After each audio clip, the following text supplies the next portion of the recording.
Okay, so let's jump right in. We spent so much time and energy trying to master our businesses, our skills, our schedules, but what about the one thing that's actually running the whole show? Our own mind. Today, we're going to break down the blueprint for mastering that internal world so you can build a true warrior mindset. You know that feeling, right? It's like 2 in the morning, you have this amazing, world-changing idea. But then by the time the sun comes up, that little voice in your head has completely torn it to shreds. You're not smart enough, someone's already doing that. What if you fail? That voice, that is the silent saboteur living in your head, completely rent-free. And get this, it is not just you. Research from the Cleveland Clinic is pretty staggering. A whopping 80% of our thousands of daily thoughts are actually negative.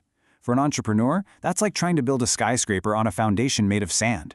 It's this invisible battle that's costing us opportunities, growth, and frankly, success.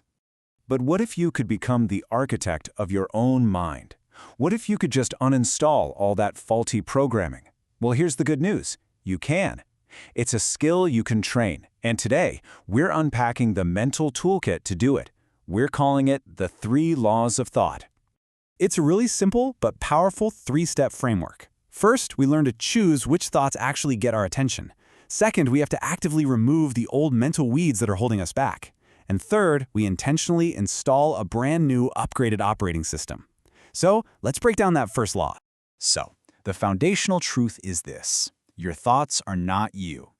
See, most of us live our lives on autopilot, just letting our thoughts push us around like a ship in a storm. The first law is all about you walking up to the helm, grabbing the wheel, and realizing you've been the conscious captain of your mind this whole time. And the skill that makes this possible, it's called metacognition. Think of it like this. Your thoughts are just clouds passing in the sky. You are not the clouds. You are the sky. This skill lets you just notice the thoughts. Oh, look, there's that I'm not good enough thought again, without getting totally swept up in the storm. Okay, so once you can observe a thought, you need a filter. And this right here, this is it. This single question is your ultimate sorting tool.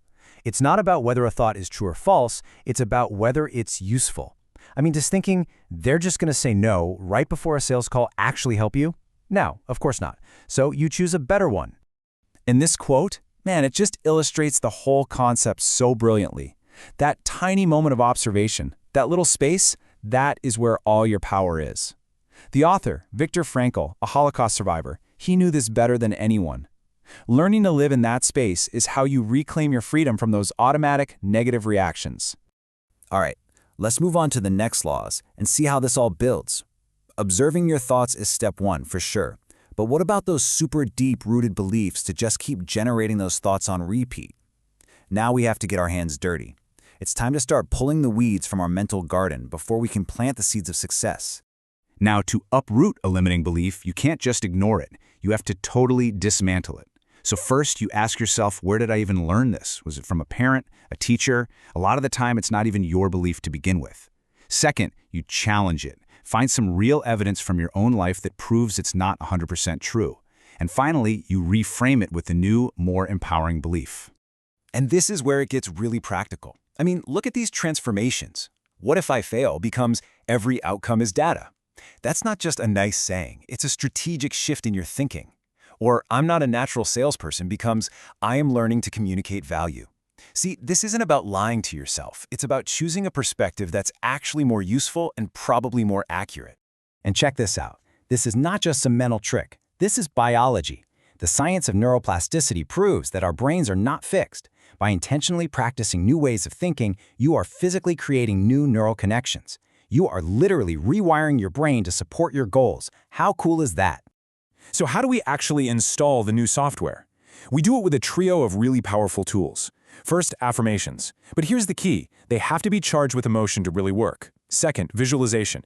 Your brain literally doesn't know the difference between a real experience and one you vividly imagined.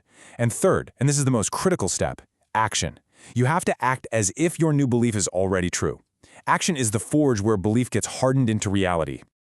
But listen, be patient. This is just like building mental muscle. You don't get strong after one workout at the gym, right?